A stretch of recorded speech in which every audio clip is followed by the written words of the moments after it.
अब हमें इसमें बताना है कि सत्य और असत्य। हम इसे सोल्व करेंगे, सत्य और असत्य है। तो पहला जो क्वेश्चन है उसने ये कहा कि साइन ए प्लस बी इक्वल होता है साइन ए प्लस साइन बी के। क्या ये बात सत्य है? आप पीछे से आंसर देखकर एकदम बता दोगे कि ये फॉल्स है। मगर क्यों है, कैसे है, इसके लिए आपको ये सोल्व करना पड़ेगा। इसके लिए आपको देखना पड़ेगा, चाहे तो ए और बी की कोई भी वैल्यू ले लो। बस ए को हम जीरो, ए और बी को जीरो ना ले, क्योंकि जीरो ले लिया तो वही आ जाएगी केवल ये जीरो प्लस 30। ये क्या आ जाएगा 30, और यहाँ पर जीरो प्लस 30 वो आपको जीरो नहीं लेनी है। अभी थोड़ी देर में आपको पता चल जाएगा कि क्यों। मैं यहाँ पर ए की वैल्यू ले लेता हूँ 30 और बी की वैल्यू ले लेता हूँ 60। तो यहाँ पर लेफ्ट हैंड साइड में मेरा क्या आएगा, साइन 30 प्लस 60 डिग्री। तो ये एंगल है हमारे, तो साइन क्या हो जाएगा 30 प्लस 60 90 डिग्री, और इसकी वैल्यू क्या होती है 1। मगर जब राइट हैंड साइड करेंगे तो देखेंगे sine 30 degree plus sine 60 degree. तो ये कितना हो गया 30 डिग्री, वो हो गया 1/2, और ये हो गया √3/2। तो यहाँ पर एलसीएम आ गया 2, तो ऊपर आ गया 1 प्लस √3। क्या ये और ये दोनों इक्वल है? ये इक्वल नहीं है, इसीलिए ये क्या हो गया, फॉल्स। अब मान लो मैं यहाँ पर 30 की जगह जीरो ले लेता बच्चों, यहाँ पर जीरो, तो ये क्या होता, साइन 60 डिग्री हो जाता, और साइन 60 डिग्री का आंसर क्या आता, √3/2।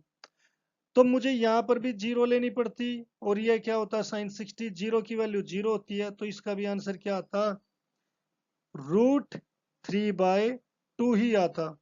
तो ये दोनों इक्वल आ गई। तो इसीलिए आपको ए और बी में कोई भी वैल्यू जीरो नहीं चाहिए, जीरो नहीं लेनी है। अब इसने कहा सेकंड में, थीटा में वृद्धि होने के साथ साथ साइन थीटा के मान में भी वृद्धि होती है। तो क्या ये बात सच है? तो देखते हैं, 0, 30, 45, 60, 90। तो बच्चों यहाँ पर हम देखते हैं कि साइन की वैल्यू कैसे निकालते हैं। पहले 0, फिर 1, 2, 3, 4 करके, 4 से डिवाइड करके, और फिर उन्हें सभी के ऊपर रूट डाल देते हैं। मगर जैसे ही मैंने ये लिखी 0, 1, 2, 3, 4, ये सारी की सारी क्या है, बढ़ती जा रही है। जैसे जैसे एंगल बढ़ता जा रहा है तो साइन की वैल्यू भी बढ़ती जा रही है।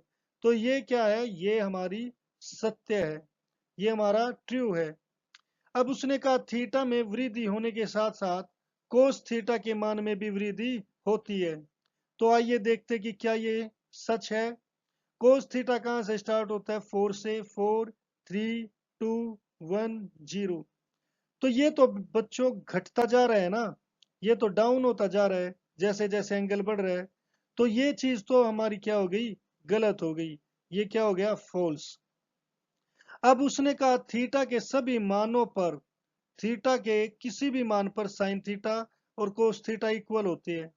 क्या ये वाकई में सच है? अब 0 डिग्री पर ही ले लेते हैं। जीरो पर साइन क्या होता है, जीरो होता है, और कोस की वैल्यू क्या आएगी, 4/4 इक्वल टू, ये आ गई 1।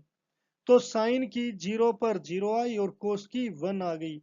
तो ये इक्वल नहीं है, इसलिए ये भी क्या आ गया, फॉल्स आ गया। फिर उसने कहा a इक्वल टू 0 डिग्री पर कोट ए परिभाषित नहीं है। तो आइए देखते हैं ये क्या सही सच बोल रहा है। ये टेन थीटा की वैल्यू कैसे निकलती है, कि साइन की वैल्यू को कोस की वैल्यू से डिवाइड कर दो, तो क्या आ जाएगी, 0। और कोट इसका उल्टा होता है, कोट वो क्या हो जाएगा, 1/0। और 1/0 क्या होता है बच्चों, अगर हर में यानी कि डिनोमिनेटर में अगर जीरो आ जाए तो वो इनफाइनाइट, अपरिमित हो जाता है, अपरिभाषित हो जाता है। तो यही कह रहा है वो कि परिभाषित नहीं है, तो ये क्या हो गया, ट्रू हो गया। तो इस तरीके से हम 8.2 का ये फोर्थ क्वेश्चन कर सकते हैं।